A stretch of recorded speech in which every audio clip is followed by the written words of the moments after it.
Queridos irmãos e irmãs em Cristo e amigos que nos acompanham, sejam todos muito bem-vindos para mais uma transmissão do Instituto Vida para Todos.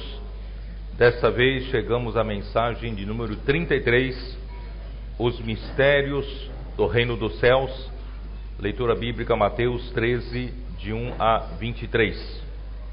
E hoje é o dia do Senhor, domingo, que possamos ter a graça de oferecer para o Senhor, ofertas dos nossos bens, aquilo que o Senhor nos deu, e nós tiramos de uma mão do Senhor e damos para a outra mão do Senhor, por causa da misericórdia do Senhor que tem nos suprido durante toda a nossa vida. Então vamos aproveitar esse dia, fazer nossas ofertas, que está aí na sua tela,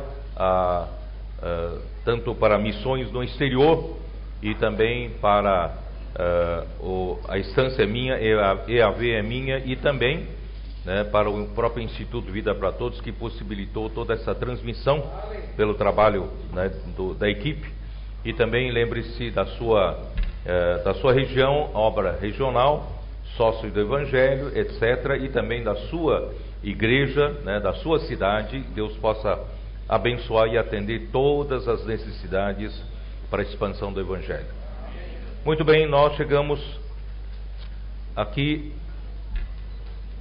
estamos falando diretamente do auditório daqui da Conferência Europeia. Já chegamos na mensagem de número 3. É a última mensagem, e nós tivemos 2 dias maravilhosos. Hoje é o último dia da festa, e nós vamos voltar para casa muito contentes, porque ontem tivemos uma boa reunião com os irmãos líderes da Europa, e os irmãos estão entendendo que nessa nova etapa, todas as igrejas, as maiores ou as menores, todas têm iguais oportunidades de pregar o Evangelho. Mesmo que seja uma igreja de 2 pessoas, 3 pessoas, 5 pessoas, nós podemos sair e contatar no nosso dia a dia, usar a frase, deixa soltar essa frase, escapar essa frase da sua boca: posso orar por si? E dessa forma vocês vão ver o Senhor operar. Não é você quem trabalha, o Senhor trabalha através da sua oração, e você leva sempre alguns livros com você para fazer comportagem, ou algum jornal Árvore da Vida. Deve sempre deixar a palavra de Deus escrita nas mãos das pessoas, porque servirá de pregação do Evangelho do Reino.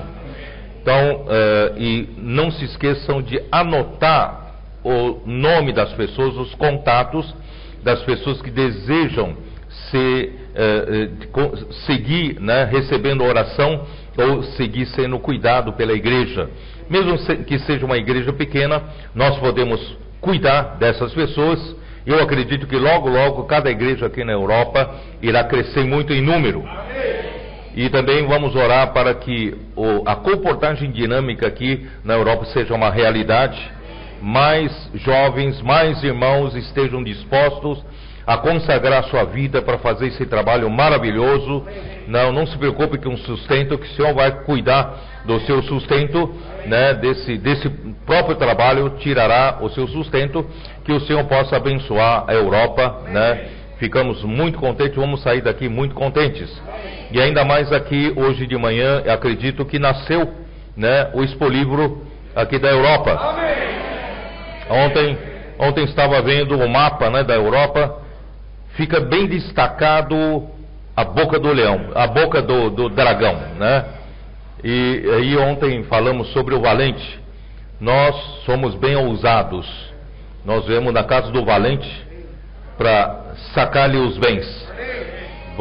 Viemos aqui na Europa, na casa dele, para tirar as pessoas que estão debaixo das garras do inimigo, para o reino, do reino dos céus. Senhor abençoe o Expolivro. Acredito ainda muitos irmãos que estão nos ouvindo aqui da Europa mesmo do Brasil ou qualquer outro lugar, terão encargo. Acredito que vai sobejar, a necessidade para a compra do Expolivro de 50 mil euros, Lá nos Estados Unidos nós Fizemos também a mesma coisa pelo Zoom. Irmãos, nós precisávamos, se eu não me engano, de $60 mil e as ofertas resultaram em $110 mil, né? Então, assim, eu acredito que aqui na Europa também vai sobejar. Ó Senhor Jesus! Irmãos, sou muito contente pela revelação da palavra do livro de Mateus. Eu não pensava que do livro de Mateus pudesse, né, o Senhor ainda fala tanto mais conosco. Né, nós sempre achamos que aquilo que nós conhecemos no passado já era suficiente, mas não, Deus tem sempre mais para nós. E eu entendi, irmãos, eu percebi agora que Deus estava dando oportunidade para todos. Ele não descarta ninguém. Até mesmo os fariseus, né? Até mesmo os saduceus, Deus deu oportunidade para que eles possam entrar no reino dos céus. Quando João Batista apareceu no deserto, não é isso? Clamando, arrependei-vos, porque está próximo o reino dos céus. Ele viu os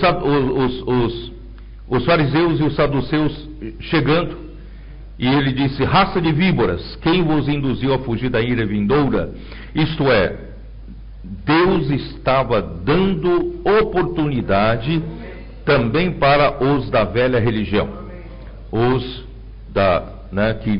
a liderança, né, da religião judaica, né, e que caiu realmente numa religião morta. E então o Senhor, Ele quer abrir espaço para todos, Ele não descarta ninguém, Ele quer dar oportunidade para todos. Então João Batista foi usado para também, né, que os da religião judaica pudessem também se arrepender, pudessem ter oportunidade para entrar no reino dos céus. Todavia, alguns entraram, mas a grande maioria não. E então o Senhor começou, e chegando agora mais para perto do que nós estamos vendo, o Senhor também deu oportunidade. O Senhor usou João Batista, né, de uma maneira poderosa, né, como precursor do Senhor Jesus. Todavia, quando era para ele, né, fazer o retorno, fazer a volta e seguir o Senhor Jesus, ele não o fez. Ele passou do ponto. Mas mesmo assim o Senhor deu mais oportunidade para ele, não é isso? Então, irmãos, o Senhor sempre dá oportunidade para nós nos arrependermos. E infelizmente, né, João Batista mandou indagar o Senhor se ele era aquele que havia de vir, ou ele teria que esperar outro. Que absurdo de pergunta, né? Então nós vimos que João teve mais uma oportunidade. O Senhor falou assim: voltem e digam para João Batista o que vocês veem, né, que está acontecendo aqui.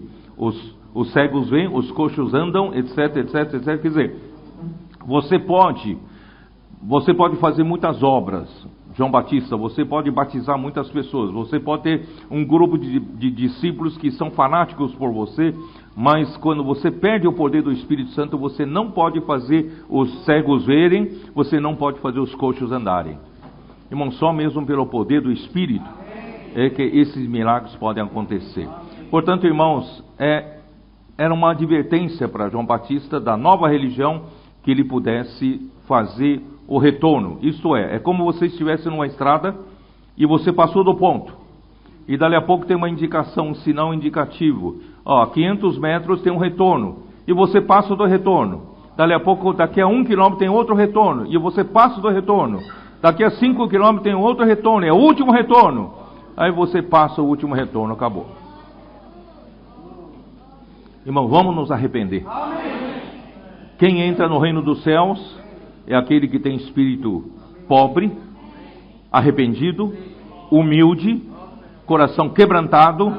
Esse sim, esse é simples, obediente, e você tem direito, é o que eu vou falar hoje, você vai ter direito de conhecer os mistérios do reino dos céus. Você quer conhecer os mistérios do reino dos céus? Então faça o retorno. Se você já passou do ponto, arrependei-vos, faça o retorno. Vamos voltar. Ó Senhor Jesus. Eu não queria entrar em Mateus 13, porque eu já estava estudando Mateus 13, né, em paridade com quando eu comecei a estudar a história da igreja, das 7 igrejas de Apocalipse 2 e 3. Vocês se lembram? E eu parei na igreja em Tiatira. Ainda vou prosseguir, né? Num futuro próximo, vou prosseguir a igreja de Sardes, Filadélfia e Laodiceia. E isso tem a paridade com Mateus 13, as 7 parábolas. Mas, eu não queria falar, mas o Senhor falou, não fala, fala Mateus 13 dentro desse contexto que nós estamos vendo. Não do contexto das 7 igrejas, mas do contexto, né, que o Senhor vem apresentando para nós, passando por João Batista, irmãos, e para trabalhar no descanso, no sábado, tá? Eu não sei se eu consegui me fazer entender, mas me perdoe, eu estou um pouco atropelando tudo, mas espero que vocês entendam, né, o meu encargo. Mateus 13 é uma parábola do semeador, que mostra que só quem fez o retorno vai entender. Quem não fez o retorno, quem não se arrependeu, quem não tem o coração correto, irmãos, não vai entender nada daqui para frente.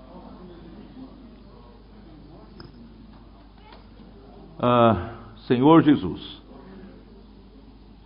Vamos lá, vamos ler que vocês vão entender o que eu estou dizendo. Capítulo 3, versículo 1. Naquele mesmo dia, saindo Jesus de casa, assentou-se à beira-mar. Aqui tem um significado. O rei do reino dos céus saiu da casa. Que casa é essa? A casa de Israel. Pela rejeição, ele saiu da casa. Vocês entenderam? Isso está em Mateus 10, versículo 6. Dá uma olhada. Mateus 10, versículo 6. Mas, de preferência, procurai as ovelhas perdidas da casa de Israel. Quer dizer, Jesus havia pedido para os seus discípulos, 12 discípulos, que foram enviados como 12 apóstolos, que fossem primeiro buscar as ovelhas perdidas da casa de Israel. Mas como os judeus, os líderes judeus, rejeitaram Jesus, passaram a tramar, né, para a sua morte, então a rejeição chegou a um clímax, dizendo que Jesus expulsava demônio pelo rei dos demônios, Belzebu. Então aí a rejeição foi máxima. Chegou no ponto máximo, tá? Então Jesus saiu da casa. Vocês entenderam? Jesus saiu da casa de Israel e assentou-se à beira-mar. O mar representa o mundo. O mar representa o mundo, tá? E grandes multidões se reuniram perto dele, de modo que entrou num barco e se assentou, e toda a multidão estava em pé na praia. Vocês conseguem ver a cena? Jesus então entrou no barco. Ele não foi tomar banho no mar. Ele entrou no barco. E o barco é a igreja. A igreja está no mar. Mas a igreja não é do mar. Nós estamos no mundo, mas não somos do mundo. Somos o barco onde Jesus está, e diante dele na praia estava a multidão. Então ele passou a falar sobre os mistérios do reino dos céus. E os mistérios do reino dos céus, irmãos, só quem vai entender é que vai entrar no barco. Vocês entenderam? Então você quer ficar fora do barco ou é dentro do barco? Você quer entender o mistério do reino dos céus ou vai ficar sem entender nada? Então é bom, irmãos, não passar do ponto do retorno. Vamos nos arrepender, vamos voltar, certo? E vamos ser simples. Não sei se vocês perceberam que durante esses capítulos todos, irmãos, você ouviu os fariseus indagarem Jesus, você ouviu os escribas indagarem o Senhor Jesus, você ouviu João Batista mandando os seus discípulos para questionar Jesus se ele era o Cristo. Mas você não viu discípulos indagarem Jesus. Se você quer ser esses discípulos que vão receber a revelação do mistério do reino dos céus, seja simples como eles. Todos os religiosos perguntaram, indagaram, questionaram Jesus, mas os discípulos não. Os discípulos, o Senhor falava A é A, B é B. Toda a palavra do Senhor é a palavra de Deus. E sim, amém. Vocês entenderam? Vamos ser simples. E muitas coisas lhes falou por parábolas e dizia: eis que o semeador saiu a semear. E ao semear, uma parte caiu à beira do caminho, e vindo as aves a comeram. Outra parte caiu em solo rochoso, onde a terra era pouca, e logo nasceu, visto não ser profunda a terra. Saindo, porém, o sol a queimou, e porque não tinha raiz, secou-se. Outra caiu entre os espinhos, e os espinhos cresceram e a sufocaram. Outra, enfim, caiu em boa terra e deu fruto, a 100, a 60 e a 30 por um. Quem tem ouvidos para ouvir, ouça. Eu não vou nem entrar na parábola em si, tá? Por enquanto. Versículo 10. Então se aproximaram os discípulos e lhe perguntaram. Pela primeira vez estamos ouvindo os discípulos perguntar a Jesus. Eles perguntaram: por que lhes falas em parábolas? Por que Jesus falava em parábolas para a multidão que estava na praia? Porque não é dado a conhecer os mistérios do reino dos céus a todos. Somente aquele que tem a condição correta do coração, certo? Para poder entender os mistérios do reino dos céus. Ao que respondeu: porque a vós outros é dado conhecer os mistérios do reino dos céus, mas àqueles não lhes é isso concedido. Deus diz: não vou conceder a todos enquanto não tiverem condição correta do coração. Por isso, irmãos, como é importante a gente seguir, desde que nós ouvimos no passado, arrependimento. O arrependimento não é dar uma volta de 180 graus no plano da terra. Arrependimento, irmãos, é transferência da terra, do plano daqui da terra, plano lógico do homem, da lógica do homem para o plano celestial. Amém. Em segundo lugar, não é isso? Nós temos um espírito, né, humilde e arrependido, um coração quebrantado, né? Essa é a condição de ser deles o reino dos céus. E aí, assim por diante. Portanto, irmãos, hoje essa mensagem, irmãos, é o divisor de águas. Se você se arrepender, você vai entender.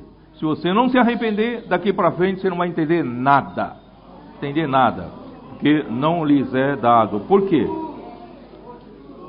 Pois ao que tem se lhe dará e terá em abundância, mas ao que não tem, até o que tem lhe será tirado. Até aquele que até então foi usado pelo Senhor e de repente ele passou do ponto. Até o que ele tinha antes vai ser tirado, ele não vai entender mais nada. Por isso, irmão, vamos tomar cuidado. Irmãos, é bom a gente manter simples, né, e ter amor reverente à palavra do Senhor até o final da nossa vida. Eu não quero, irmãos, nadar e morrer na praia, como diz brasileiro, não é isso? Ele diz para quem? Para corintiano? Para quem? Palmeirense? Botafogo? Então, não vamos viver a vida inteira, não é isso? Vivendo por Senhor, e no finalzinho a gente cair fora do caminho do Senhor, não é isso? E chegando naquele dia ele vai falar assim para nós: eu nunca te conheci. Já pensou? Eu não quero ser assim, né? Eu quero ser humilde até o final, né? Recebendo e entendendo a palavra do Senhor. Por isso lhes falo por parábolas, porque vendo não veem, e ouvindo não ouvem nem entendem. Quem passa do ponto não entende. De sorte que nele se cumpre a promessa de Isaías: ouvireis com os ouvidos e de nenhum modo entendereis.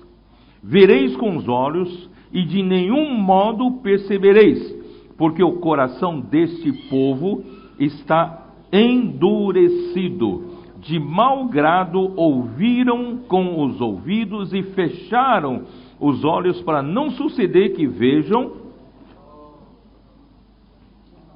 É isso, né? Onde eu estou? Não suceder que vejam com os olhos, ouçam com os ouvidos, entendam com o coração e se convertam e sejam por mim curados. Bem-aventurados, porém, os vossos olhos, porque veem, e os vossos ouvidos, porque ouvem. Pois a verdade vos digo que muitos profetas e justos desejaram ver o que vos vedes e não viram, e ouvir o que ouvis e não ouviram. Irmãos, não vamos perder o ponto de retorno. Vamos aproveitar ainda dia de hoje, irmãos, vamos nos arrepender. O mar representa o mundo gentil, só para provar com os versículos, né? Daniel capítulo 7.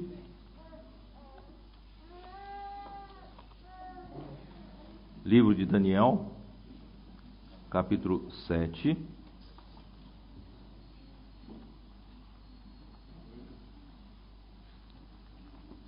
Versículo 3. 4 animais grandes, diferentes uns dos outros, subiam do mar. Versículo 17. Estes grandes animais, que são quatro reis que se levantarão da terra. Então, mar do versículo 3 é a terra do versículo 17, tá bom? Então, o mar é o mundo, é a terra, tá? E Apocalipse 17, 15. 17, 15. Falou-lhes ainda: as águas que viste, onde a meretriz está sentada, são povos, multidões, nações e línguas. Aqui prova que o mar é o mundo, né? Onde estão os povos, multidões, nações e línguas, tá? E o barco representa a igreja, né? Que está no mundo. Ele nos deixou no mundo, mas não somos do mundo. João 8, 23. E prosseguiu: vós sois cá de baixo, eu sou lá de cima. Vós sois deste mundo, eu deste mundo não sou. Capítulo 17 de João, versículo 14. Eu lhes tenho dado a tua palavra, e o mundo os odiou, porque eles não são do mundo, como também eu não sou. Jesus não era do mundo, a igreja também não é. Não peço que os tires do mundo, versículo 15, e sim que os guardes do mal. Eles não são do mundo, como também eu não sou. Então, a igreja não é do mundo.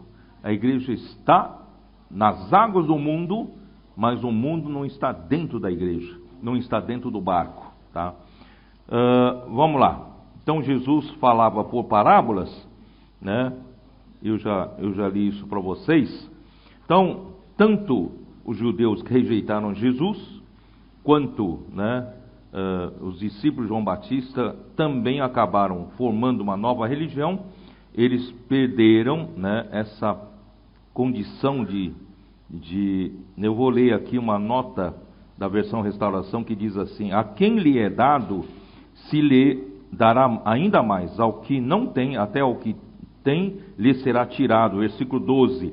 Esse é o judeu que se opõe ao rei e o rejeita. Dele será tirado o que o Rei Celestial tem falado e feito.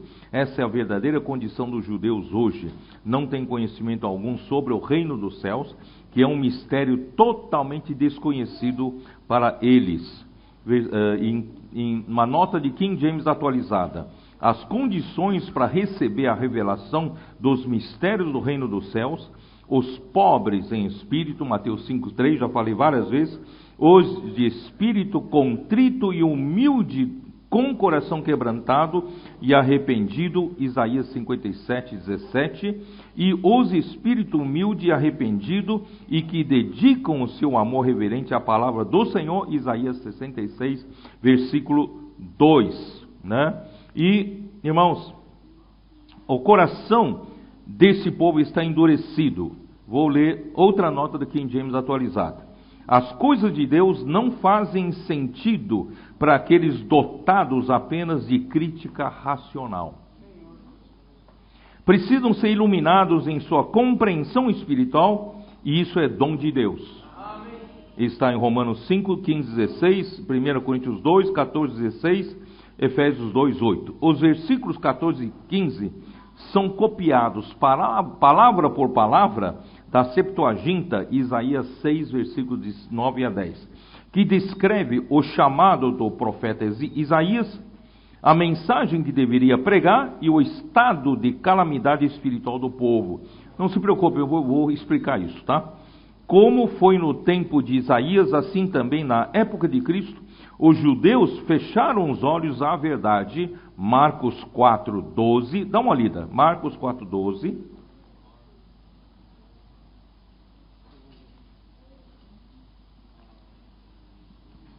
E eu vou explicar, não precisa se preocupar não. Para que vendo vejam e não percebam, e ouvindo ouçam não entendam, para que não venham a converter-se e haja perdão para eles. Jesus, continuando a nota, Jesus e sua igreja são as últimas grandes luzes a brilhar neste mundo para todo aquele que quiser abrir os olhos. Efésios 3, 2 a 5, 1 Pedro 1, 10 a 12, tá? Bom, onde eu quero chegar, irmãos? As coisas de Deus, você não entende pela crítica racional. É isso que diz a nota de John Ferreira de Almeida, de King James atualizada, né? Eu, por esses dias, na sexta-feira, né, eu vi, por acaso, vocês conhecem um escritor, Ariano Suassuna, do Nordeste? Conhece não? Conhece? Tem muitos aqui, né? Do Nordeste, né? Não tem? Aqui, ó, vou ver se vou tentar abrir aqui. Ele fez um escrito, um texto, né? Que declama, que ele chama de conversa com Deus, tá? E eu vou ler o que ele escreveu aqui. Na verdade, é o pensamento, é a indagação, é a pergunta, questionamento de todos os intelectuais ou de todos os que têm todos os pensadores sobre a existência humana, tá? Então ele disse assim: se eu conversasse com Deus, iria lhe perguntar: por que é que sofremos tanto quando viemos para cá? Que dívida é essa que a gente tem que morrer para pagar? Perguntaria também como é que ele é feito, que não dorme, que não come e assim vive satisfeito. Por que foi que ele não fez a gente do mesmo jeito? Por que existem uns felizes e outros que sofrem tanto? Nascemos do mesmo jeito, moramos no mesmo canto. Quem foi temperar o choro e acabou salgando o pranto? Esse é escrito o texto dele. Irmãos, realmente não dá para entender. Quem não tem a revelação do mistério do reino dos céus, não dá para entender a razão da existência humana, a razão dos nossos sofrimentos. Não é? Você não dá razão para ele? Tá? Ele tem toda a razão. Mas, irmãos, graças a Deus, que hoje nós entendemos. Nós entendemos. Deus não nos criou para meramente aqui na terra sofrer. E não foi entrar num caixão sem nenhum sentido. Ele quer nos introduzir na sua própria felicidade. Aqui fala que Deus vive satisfeito. De fato, Deus vive satisfeito porque Ele é a própria alegria, Ele é a própria satisfação, Ele é a própria perfeição, Ele é a própria plenitude. A alegria é completa nele, a felicidade é completa nele, o amor é completo nele, a unidade é completa nele, tudo é completo nele, porque Ele é a própria perfeição. Mas por que a gente sofre tanto? Porque o pecado entrou no homem em Gênesis 3. E agora, nós precisamos, quando nós aceitamos Jesus, nós aceitamos a obra redentora de Cristo na cruz. Ou não? Quando nós aceitamos Jesus, nós morremos com Cristo. Nós ressuscitamos com Cristo. Deus quer terminar esse velho homem. O sofrimento todo, irmãos, é para desenvolver um novo homem que está dentro dessa casca do velho homem. Por isso, irmãos, Deus precisa colocar uma semente em nós. Vocês entenderam? Se não recebêssemos uma semente divina, irmão, nada dessa história humana faz sentido. Começa a mudar sentido da nossa vida quando Jesus veio a semear. Eis que o semeador saiu a semear. Ele quer semear uma semente de vida no seu coração. Ele quer semear uma semente de vida que vai brotar, não é isso? E vai crescer, e vai ser recolhido no celeiro, e vai se juntar a próprio Deus. Vai se unir a Deus.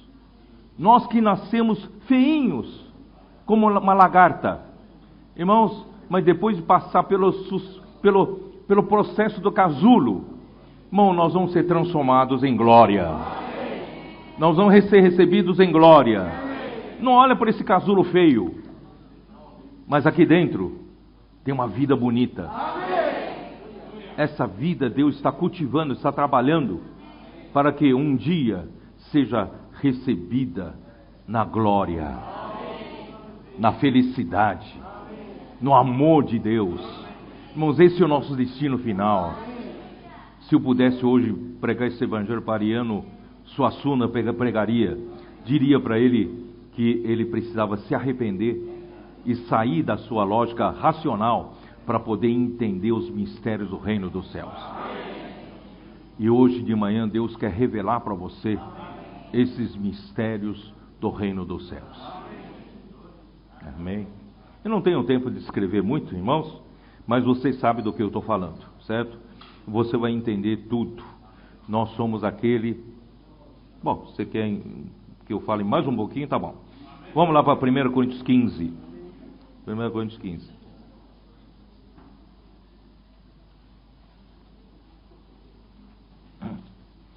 O que Deus está fazendo é isso, irmãos. Versículo 36. Insensato, o que semeias não nasce se primeiro não morrer. Irmãos, esse aqui precisa morrer. Esse aqui precisa morrer para que ressuscite o que está aqui dentro, né?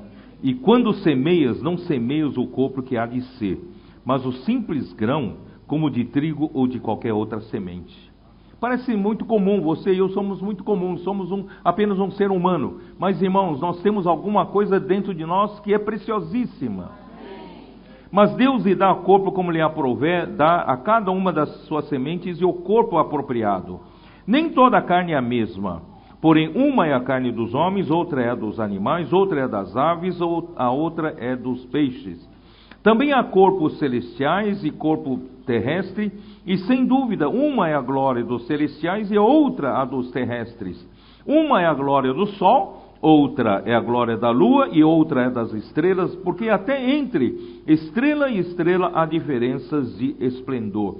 Pois assim também é a ressurreição dos mortos. Irmão, a nossa esperança está na ressurreição dos mortos.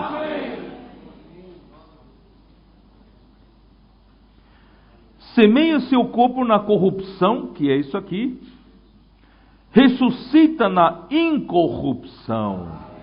Esse é o plano de Deus, é o projeto de Deus para nós.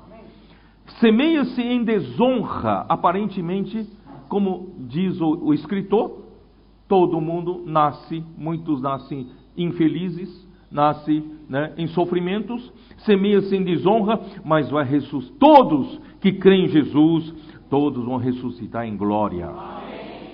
Semeia-se em fraqueza, vai ressuscitar em poder. Semeia-se corpo natural, ressuscita corpo espiritual. Se há corpo natural, há também corpo espiritual. Assim está escrito: o primeiro homem, Adão, foi feito alma vivente, o último Adão, porém, é espírito vivificante. Mas não é o primeiro o espiritual, e sim o natural, depois o espiritual. O primeiro homem formado da terra é terreno, por isso que nós trazemos essa imagem, e o segundo homem é do céu. Vocês entenderam? Deus está fazendo todo esse processo para nos levar para o céu, pertencer ao céu, porque o segundo homem é do céu, como foi o primeiro homem o terreno, tais são também os demais homens terrenos. E como, é por isso que Suassuna tem razão, como todos nascemos no mesmo canto, certo? E todos estamos sofrendo. Mas o que Deus semeou aqui dentro de nós não é mais terreno. Como é o homem celestial, tais também os celestiais. E assim como trouxemos a imagem do que é terreno, devemos trazer também a imagem do celestial. Irmão, nós somos homens que têm esperança. Se Cristo, Paulo falou, se Cristo não ressuscitou, em vão nós cremos, não é isso? E vamos comer e morremos amanhã, e acabou a nossa vida. Não, nós cremos em ressurreição. A ressurreição, irmãos, é o nosso final, é o nosso destino final. Nós vamos ser levados, irmãos, introduzidos para dentro de Deus, na glória de Deus. Eu falei isso em João capítulo 17, vocês se lembram? Nós seremos inseridos na glória de Deus, e Deus, irmãos, é a própria perfeição. Você será introduzido para dentro do próprio amor. Você nunca sentiu na vida ser tão abraçado pelo amor, porque Deus é amor quando você for recebido para dentro dele. E hoje na vida da igreja você pode ter o pré-gozo, antegozo disso. É ou não é? Na vida da igreja a gente sente o amor, mas naquele dia você vai sentir a plenitude do amor, a plenitude da felicidade, a plenitude da alegria, a plenitude da unidade. Assim como o Pai é um com o Filho, Ele também quer nos introduzir na sua unidade. Irmãos, eu só vou pincelar um pouquinho para vocês terem um pouco de, colocar um pouco de água na boca de vocês. Então vamos voltar para Mateus 13. Mateus 13. Ó Senhor Jesus, essa citação do profeta Isaías, no versículo 14 e versículo 15, irmão, vamos dar uma olhada em Isaías 6, lá? Isaías 6, vamos para o texto original. Isaías 6, versículo 8.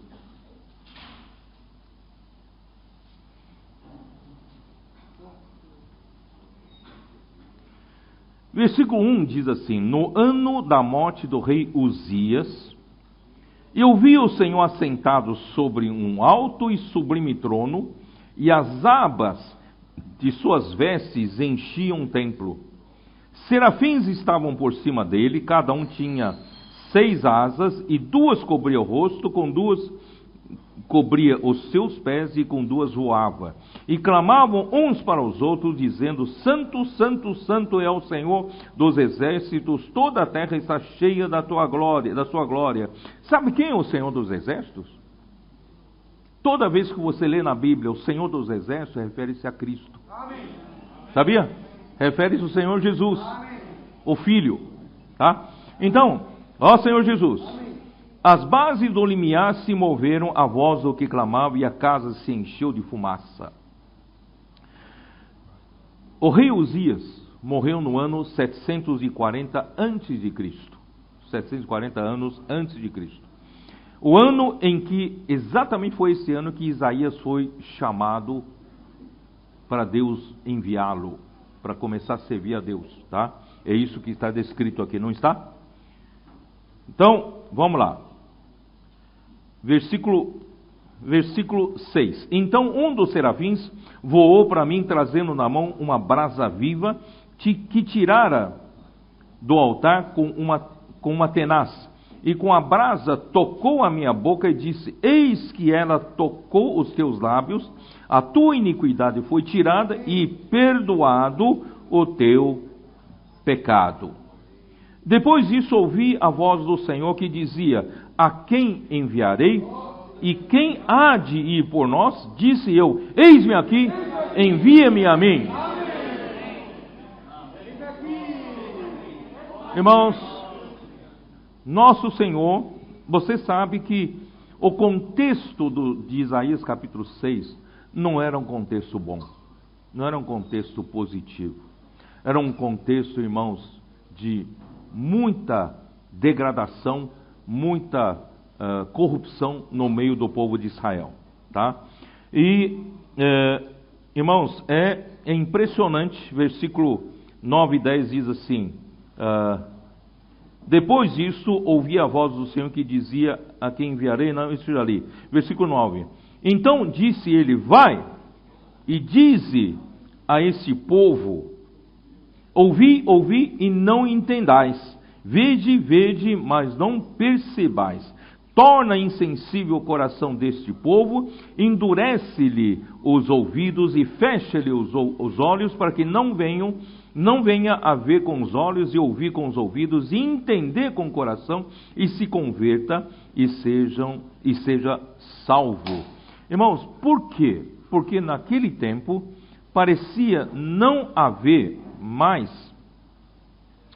ó Senhor Jesus, não haver mais esperança para Israel, né?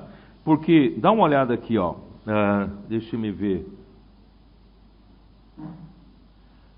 no capítulo anterior, dá uma olhada no capítulo anterior, Isaías, olha a condição do povo daquele tempo, versículo 18, né? Ai dos que puxam para si a iniquidade, com cordas de injustiça, e o pecado como com tirantes de carro. E dizem: apresse-se Deus, leve a cabo a sua obra, para que a vejamos. Aproxime-se, manifeste-se o conselho do Santo de Israel, para que o conheçamos. Quer dizer, zombando contra Deus, dizendo: Deus, nós não estamos vendo a tua obra não aqui. Tantas promessas no passado, mas não estão vendo acontecer. Zombando, e o povo continuando a se corromper, sabe? Essa era a situação do tempo que Isaías foi enviado por Deus. Mas, irmãos, qualquer que seja a situação, irmãos, nosso Senhor está sentado no trono. Eu vi o Senhor assentado sobre um alto e sublime trono, e as abas de suas vestes enchiam o templo. Irmão, tenha certeza, quando nós não tínhamos muita esperança aqui na Europa, a gente percebeu que o Senhor é aquele que está sentado no trono. Ele começou a operar. Quando há um povo aqui na terra, com simplicidade, crê na sua palavra e obedece, as coisas começaram a acontecer. Irmãos, graças ao Senhor, eu creio que chegou o tempo da Europa. Vamos encher a Europa, irmãos, de vida. Vida para todos, né? Porque Ele é aquele que está sentado no alto e sublime trono. Ó Senhor Jesus. Então, quando no versículo 13, dá uma olhada no versículo 13 de Isaías 6. Mas se ainda ficar a 10ª parte dela, tornará a ser destruída. Quer dizer, Deus vai castigar muito esse povo por causa da sua rebeldia. Agora, olha o finalzinho. Como o terebinto e como o carvalho, dos quais depois de derribados, ainda fica o toco. assim a santa semente é o seu toco. O que significa isso? Quando eu viajei com os irmãos de Varginha, né? Cadê o Evandro? Ô, Evandro, você lembra? O seu sobrenome é Carvalho. E nós fomos conversando no caminho, né? Eu perguntei para você sabe qual é o significado do carvalho na Bíblia? Eu mostrei esse versículo para você. Irmãos, o povo de Deus é como carvalho, como terebinto. Quando Deus escolhe, Ele salva até o final. Ainda que o povo seja rebelde, ainda que o povo faça coisas que desagradem muito a Deus, mas ainda sobrou um toco. Um toquinho, né? Pequeno, né, Evandro? Você tem 1 metro e quanto? 1,71 m? Ah, 1,61 m, tá. Irmãos, o carvalho e o terebinto são sinais de perseverança, sinais de persistência. Deus não vai desistir do seu povo, não vai desistir do povo de Israel, muito menos vai nos deixar de lado. Irmãos, graças ao Senhor, pela perseverança do Senhor, Ele vai, no final dos tempos, está em Romanos 11, dá uma olhada, Romanos 11, aí que saiu uma mensagem, né, Evandro? Saiu uma mensagem sobre isso, sobre terebinto e sobre carvalho, né? Capítulo 11 de Romanos, versículo 16. E se forem santas as primícias da massa, igualmente o será na sua totalidade. Se for santa a raiz, também os ramos o serão. Quer dizer, essas santas raízes, irmãos, referem-se desde o chamamento de Abraão, Isaac e Jacó. Deus escolheu aquele, né, e Abraão estabeleceu um povo, criou um povo da descendência terrena e descendência celestial. E aqui fala, não te glories contra os ramos, porém, se te gloriares, sabe que não és tu quem que sustentas a raiz, mas a raiz a ti.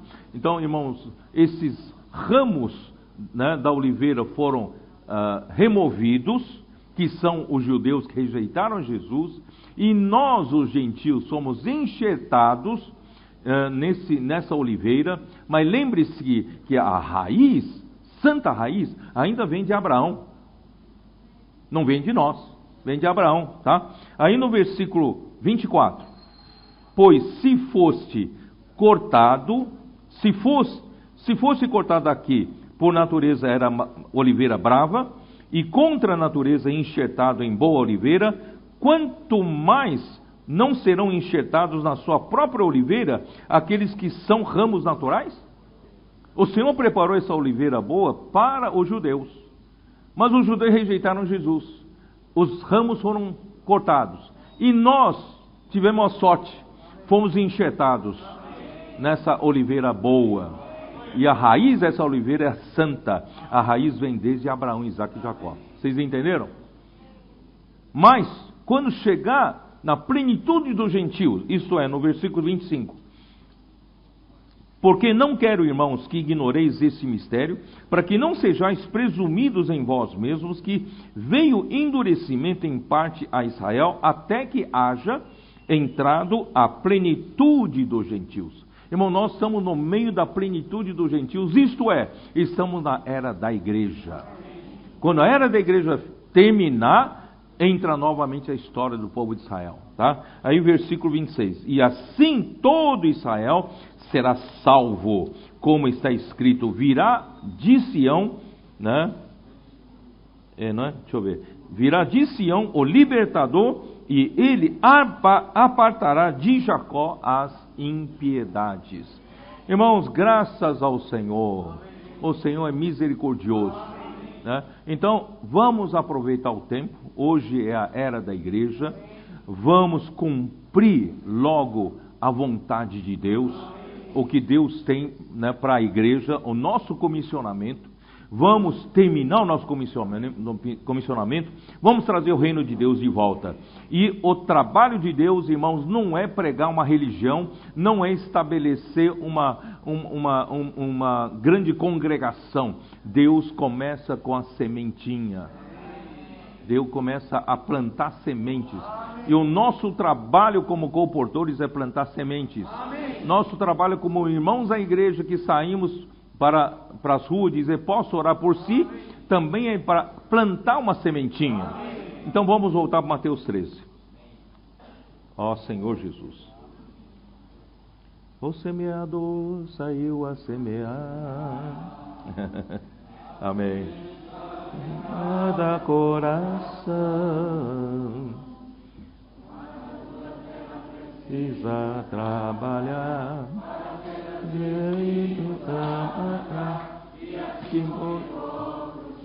ficar. Tá bom, eu não vou cantar, senão vai ficar gravado, né? Minha voz fica meio desafinada aqui, né?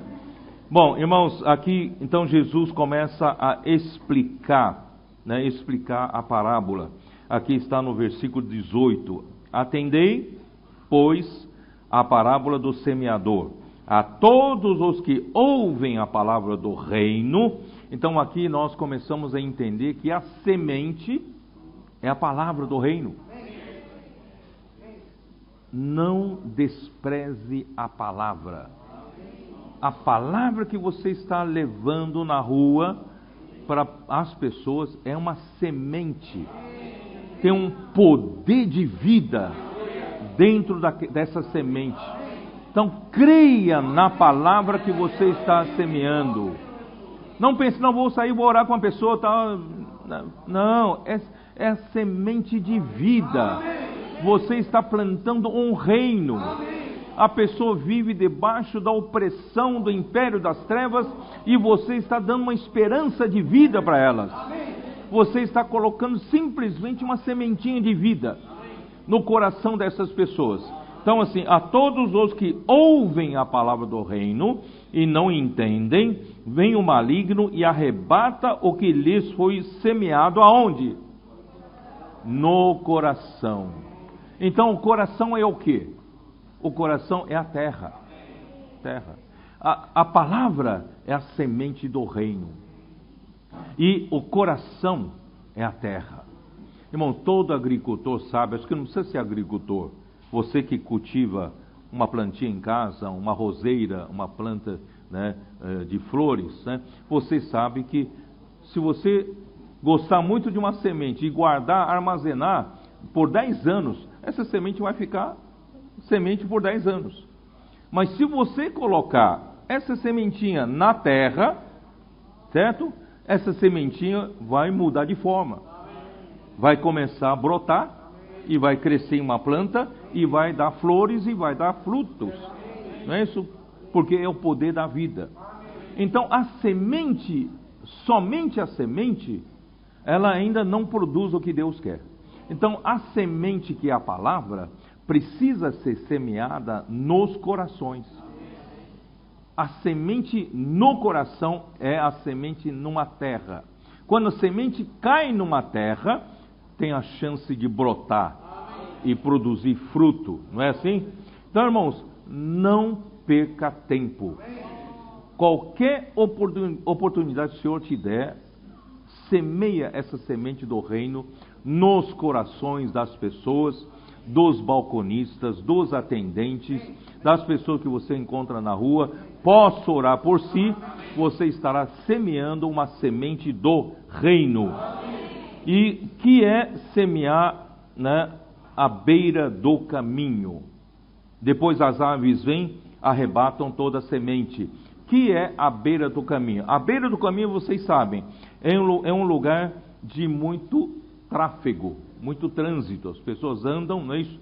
Às vezes você tem um campo, dali a pouco, né, as pessoas, às vezes para encurtar o caminho, passam no meio do seu campo, e depois de tanto pisarem naquela trajetória, aquela trajetória fica toda, a terra toda compacta, né, fica endurecida, e a semente cai e não acontece nada.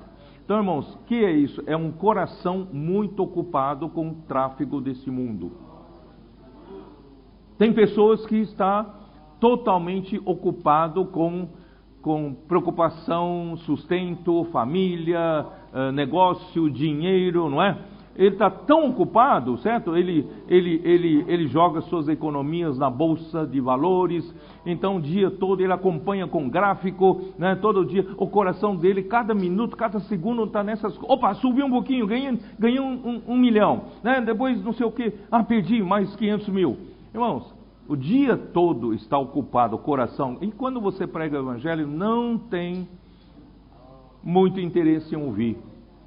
E a semente então cai à beira do caminho, não consegue penetrar, a terra está endurecida, e vem as aves, né, que é o maligno, e vai lá, arrebata do coração aquilo que foi semeado. Segundo tipo de solo, tá?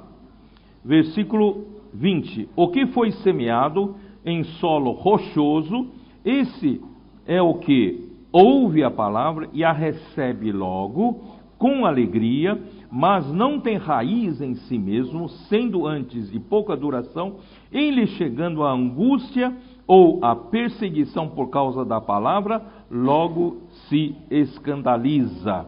O que é isso? O que é isso? Solo rochoso, né? A terra tem nutriente, né? A terra possui nutriente, a terra possui capacidade de reter água, reter umidade, para que uma semente possa germinar e crescer, não é? Mas se essa terra, no lugar de estar, por exemplo, num certo volume, 100% de terra, que capaz de armazenar nutrientes e umidade, e você ocupar 80% com pedra, o que acontece? Você então, no mesmo volume, você tem apenas 20% de terra. Então, a pedra é inerte. A pedra não tem nutriente. A pedra não retém água. Não traz nenhum benefício para a planta, para a semente. Vocês entenderam? Então, em lugar de você ter 100% de terra que forneça nutrientes e umidade para a semente, você tem apenas 20%. E por ter só 20%, você vai crescer rápido. A semente entra, ouve a palavra e fica alegre em ouvir a palavra, mas não tem sustentação, não tem nutriente, não tem água, não tem umidade, tem mais pedra do que terra. E quando cresce, não tem resistência, não tem raiz, a raiz é pouca, não consegue absorver todo o nutriente e umidade para aguentar o sol. O sol sai, a perseguição vem, sofrimentos vêm, angústia vem, você fica desesperado e corre para o mundo. Irmãos, vamos trabalhar em nosso coração. E o terceiro tipo, onde está? O que foi semeado entre os espinhos, né? Ó Senhor, e é o que ouve a palavra, porém os cuidados do mundo e a fascinação das riquezas sufocam a palavra e fica infrutífera. Essa é a própria explicação de Jesus, certo? Então, o solo é bom, você tem 100% de solo bom, só que você plantou essa semente no meio dos espinhos. Os espinhos concorrem, né, também com o nutriente do solo, com a umidade do solo e um lugar ao sol. Tá? Então, o que são os espinhos? O próprio Senhor Jesus explica. São os cuidados do mundo, o sustento, ansiedades pelo que haver de comer, beber, vestir, não é isso? E a fascinação das riquezas, que é amor pelo dinheiro, ganhar mais dinheiro, não é assim? Então, essas coisas vão nos sufocando. E essa semente não consegue crescer, tá? Aí versículo 23, mas o que foi semeado em boa terra é o que ouve a palavra e a compreende, este frutifica e produz a 100, a 60 e a 30 por um. Irmãos, que é essa boa terra que ouve a palavra e a compreende. É o que eu falei logo no começo. Você quer ser aquele que entenda os mistérios do reino dos céus? Você então tem que fazer retorno na hora certa. Você tem que aprender a se arrepender e ter condições certas para ouvir, entender e receber a revelação de Deus. Do contrário, você não vai entender nunca mais, se você não se arrepender. Portanto, irmãos, vamos preparar nosso coração, tornar o nosso coração humilde, arrependido, sempre humilde. Irmão, não permita que algum sucesso na sua vida torne você orgulhoso. Aí você não vai mais compreender, né, a palavra do Senhor. Mas se você estiver nessa condição saudável de ouvir a palavra e compreender, você é bem-aventurado. É o que Jesus disse para os seus discípulos, né? É isso, né? Deixa eu ver onde estão. Versículo 16: Bem-aventurados, porém, os vossos olhos, porque veem, e os vossos ouvidos, porque ouvem, né? Irmãos, graças ao Senhor, nós temos olhos para verem, nós temos ouvidos para ouvirem, e nós podemos crescer e dar fruto. E eu quero dizer para vocês, irmãos, não estamos ocupando um espaço na terra meramente para receber boas mensagens, encher nossa cabeça de doutrinas, de conhecimento bíblico, mas aquilo que o Senhor nos der, a palavra que o Senhor nos der, irmãos, é para dar fruto. Deus quer que, o Senhor quer produção da sua igreja. Vocês se lembram da mulher virtuosa? A mulher virtuosa é aquela que dá lucro para o seu marido. Nós somos a igreja que dá lucro para o Senhor. Nós saímos às ruas para pregar o evangelho, né? Trazer as pessoas, resgatar as pessoas do império das trevas, né? Produzir fruto para o Senhor, e o Senhor quer frutos, né? A 100, a 60, a 30 por 1. Tá? Ó Senhor Jesus. Então, em primeiro lugar, irmão, nós precisamos aprender a apreciar a palavra. Né? Isaías 66, 2 de novo, né? Aquele que tem, que dedica o amor reverente à minha palavra, a palavra do Senhor. E vamos manter o nosso coração puro, irmãos, sempre puros, né? 1 Timóteo 1,5, eu sempre estou usando esse versículo para mostrar para os irmãos, essa é a nossa condição normal. 1 Timóteo 1,5, dá uma olhada. Ora, o intuito da presente admoestação visa ao amor que procede de coração puro e de consciência boa e de fé sem hipocrisia. Irmãos, se nós tivermos um coração puro, qualquer coisa que tire impureza do nosso coração, irmãos, vamos tratar. Você pode estar com o coração puro ontem, mas hoje alguma coisa pode ter te feito subir a cabeça. Então nós precisamos tratar todos os dias, manter um coração puro todos os dias e ter uma consciência boa. Alguma coisa que você perceber que você, já não está bem. Eu na sexta-feira, alguma coisa, né? Eu percebi que não estava bem, sexta-noite, quando fui dormir, eu fui tratar diante do Senhor. Falei, Senhor, eu quero ter uma consciência boa. Se eu me arrependo disso, daquilo. Se eu me mantém sempre puro, me mantém sempre com uma consciência boa, uma consciência com sensibilidade aguçada para com Deus, né? Não deixe, você ofendeu a sua consciência por uma coisa mínima e você não trata. Essa coisa mínima vai se somar com a outra coisa mínima, vai se somar com mais uma coisa mínima, daqui a pouco a sua consciência estará cauterizada, estará insensível. Vamos manter a nossa consciência sempre sensível e de fé sem hipocrisia. Eu não preciso mostrar para os outros uma fachada que eu não sou, né? Eu sou aquilo que eu sou, tá? Então vamos ser genuínos, tá? E vamos lá também para 2 Timóteo 2:22. Esse versículo é muito conhecido por todos, né?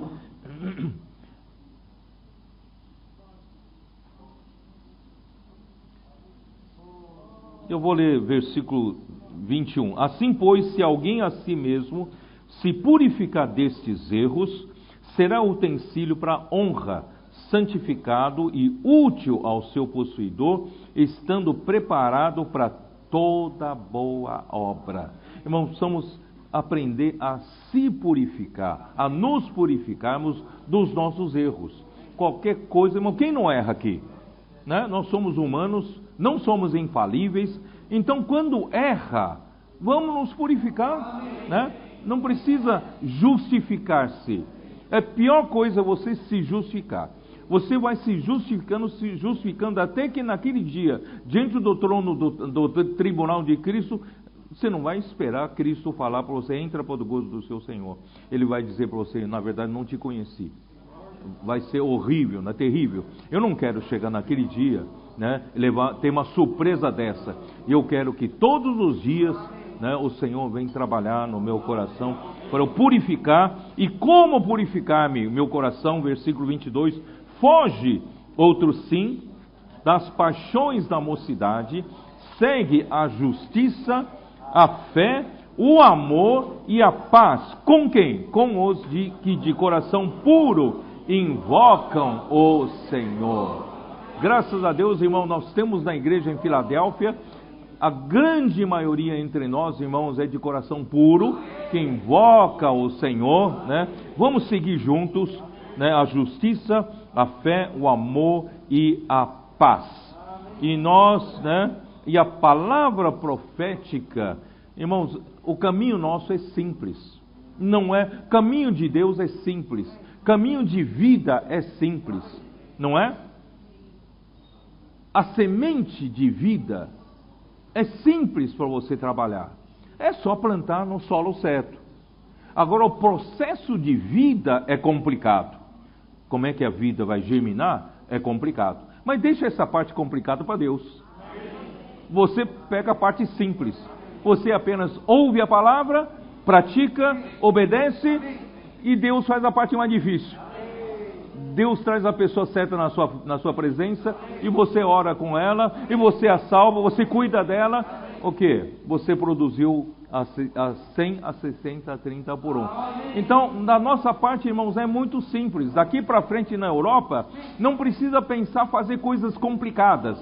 Irmão, vamos ouvir a palavra. Aquele que tem ouvidos, ouça. Quem tem ouvidos, ouça o que o Espírito diz às igrejas. Quando nós ouvimos com simplicidade, não ficamos indagando, questionando, né, como os fariseus, os escribas, os discípulos de João Batista, mas somos como os discípulos de Jesus. Nós apenas ouvimos, seguimos, obedecemos, e o resto Deus faz.